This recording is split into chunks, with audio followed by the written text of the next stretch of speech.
안녕하십니까. 제 이름은 김정순. 올해 73입니다.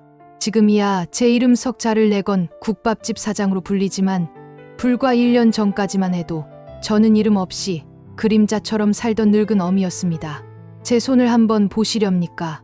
성한 관절 하나 없이 뒤틀리고 뜨거운 솥에 데인 화상 자국이 흉터처럼 얼룩져 있습니다.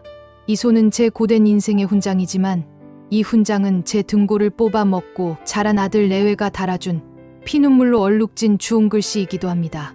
하나뿐인 아들놈이 대기업을 때려치우고 식당을 차리겠다 했을 때 저는 드러눕고 싶었습니다. 하지만 어미의 마음이란 그런 것이 아니더군요. 저는 남편 먼저 보내고 저 세상 가서 그 양반 얼굴 볼 면목은 있어야지 싶어 악착같이 모아온 제 묘짜리 값까지 내다 팔았습니다.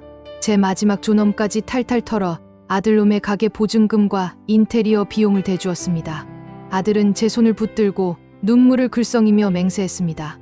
어머니, 이제 어머니 손에 물 한 방울 안 묻히게 해드릴게요. 세상에서 제일 좋은 옷, 제일 맛있는 음식만 대접하며 살게 해드리겠습니다. 저는 그 허울 좋은 약속을 바보 같은 어미는 철석같이 믿었습니다. 그리고 그날부터 저는 김정순이 아닌 그저 주방에 일하는 아줌마가 되었습니다. 제 거처는 가게 뒤편 음식물 쓰레기 냄새가 스며드는 작은 골방이었습니다. 새벽 4시면 찬바닥에서 몸을 일으켜 제 몸뚱이만 한 가마솥에 불을 지폈습니다. 밤새 핏물을 뺀 한우 사골이 뽀얀 국물을 내어줄 때까지 뜨거운 증기 속에서 꼬박 8시간을 허리 펼 틈 없이 서서 국물을 고았습니다. 제 무릎 연골이 닳아 없어지는 소리가 제 귀에 들리는 듯했습니다. 가게는 제 피땀 어린 국물맛 덕분에 금세 문전성시를 이뤘습니다. 어느 날은 유명한 맛집 방송에서 촬영까지 나왔습니다. 카메라 앞에서 번지르르하게 웃던 아들은 국물 맛의 비법을 묻는 PD에게 이렇게 대답하더군요. 아, 이건 제가 전국의 장인들을 찾아다니며 수년간 연구한 끝에 개발한 저희 가게만의 비법 육수입니다. 잠자는 시간까지 줄여가며 연구에 매달렸죠. 저는 주방 구석의 작은 TV 화면으로 그 모습을 보고 있었습니다. 제 손에 들고 있던 국자가 바닥으로 툭 떨어졌습니다. 며느리는 어느새 주방으로 들어와 제게 뱀처럼 속삭였습니다. 어머님, 지금 나오시면 안 돼요. 방송 컨셉 망가져요. 제 평생의 손맛과 인생이 아들 내외에게는 고작 방송 컨셉에 방해되는 늙고 촌스러운 배경일 뿐이었습니다. 그날 이후 배신은 일상이 되었습니다.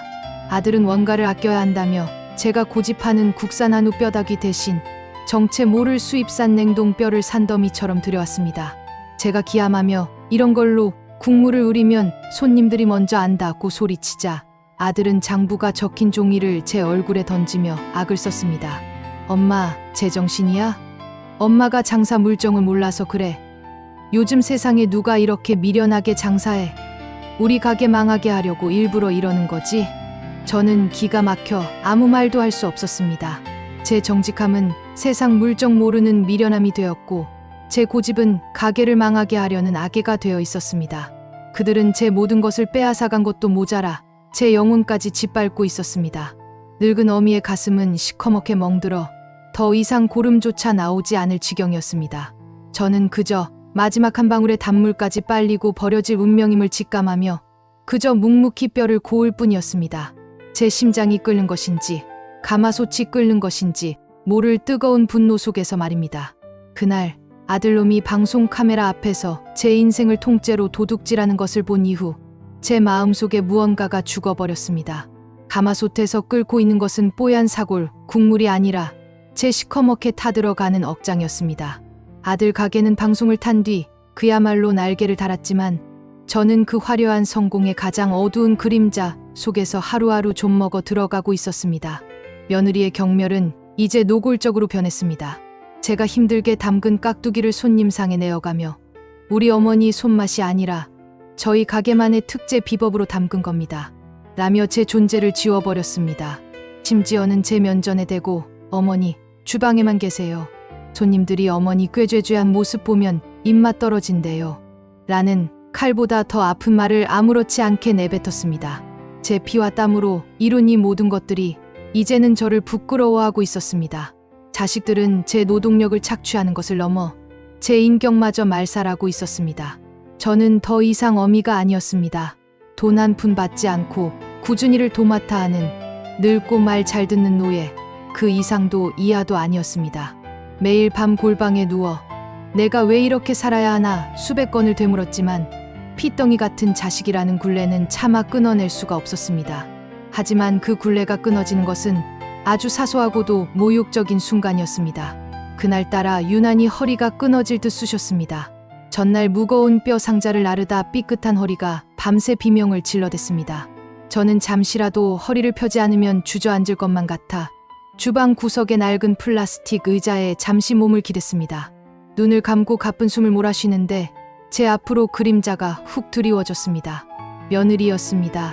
새로 산 명품 구두를 또각거리며 들어온 며느리는 제 모습을 위아래로 훑어보더니 경멸이 가득 담긴 헛웃음을 쳤습니다. 어머니, 대단하시네요.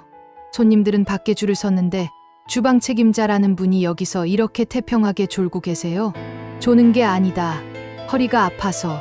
제 말이 채 끝나기도 전에 며느리는 바닥에 흥건한 기름때를 닦던 더러운 행주를 집어 제 발 앞에 휙 하고 집어 던졌습니다. 더러운 물이 제 낡은 고무신 위로 탁 하고 튀었습니다. 그렇게 아프시면 집에 가서 푹 쉬시라니까요. 어머니 한 분 없다고 이 가게 안 돌아가는 거 아니에요. 어머니의 그 늙고 병든 모습 때문에 가게 품격만 떨어져요. 아시겠어요? 솔직히 말해서 그냥 빠릿빠릿한 젊은 알바생 하나 쓰는 게 100번 낫겠어요. 품격, 늙고 병든 모습. 그 단어들이 제 귀를 후벼 파고 들어와 제 남은 이성의 끈을 모조리 끊어버렸습니다. 지난 세월의 희생, 아들을 위해 바쳤던 내 청춘, 내 노후, 내 묘짜리 값까지 그 모든 것들이 이 더러운 행주짝처럼 내 발 앞에 내동댕이 쳐진 기분이었습니다. 저는 천천히 자리에서 일어났습니다. 이상하게도 허리에 통증이 느껴지지 않았습니다.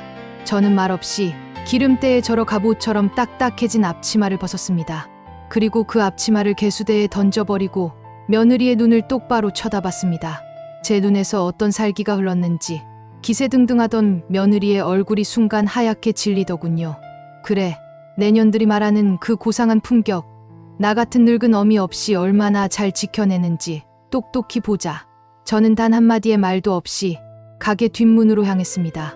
뒤에서 며느리가 당황해서 저를 부르는 소리가 들렸지만 제 발걸음은 멈추지 않았습니다. 차갑고 축축한 밤 공기가 제 뺨을 스쳤습니다. 그것은 제 인생을 옥죄던 굴레가 끊어지는 소리였고 죽어가던 제 영혼이 다시 내쉬는 첫 숨이었습니다. 저는 그 길로 은행으로 향했습니다.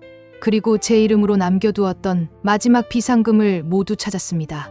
은행을 나와 길 건너를 보았습니다. 아들의 화려한 가게 맞은편 임대 딱지가 붙은 채 을씨년스럽게 비어있는 상가가 보였습니다. 저곳이다. 저곳이 내 피눈물을 닦아낼 전쟁터이자 내 이름 석자를 되찾을 성전이다. 그 순간 제 마음속에서는 더 이상 눈물이 아닌 뜨거운 불덩이가 타오르기 시작했습니다. 내 피와 땀으로 우려낸 진짜 국물 맛이 어떤 것인지 이제부터 내 놈들 뼈저리게 느끼게 해주마. 이것은 모든 것을 빼앗기고 내쫓긴 한 늙은 어미의 서럽고도 장엄한 마지막 전쟁 선포였습니다. 제 인생의 마지막 전쟁을 선포한 다음 날부터 저는 미친 사람처럼 움직였습니다. 임대 딱지가 붙어있던 먼지 쌓인 상가는 제 손길 아래 하루가 다르게 변해갔습니다. 제 딱한 사정을 전해 들은 동네 철물점 박 사장이 어머니, 돈은 나중에 성공하면 주쇼 라며 가게 수리를 제 일처럼 도왔고 제 손맛을 기억하던 정육점 사장은 제일 좋은 한우 사고를 외상으로 먼저 대주었습니다.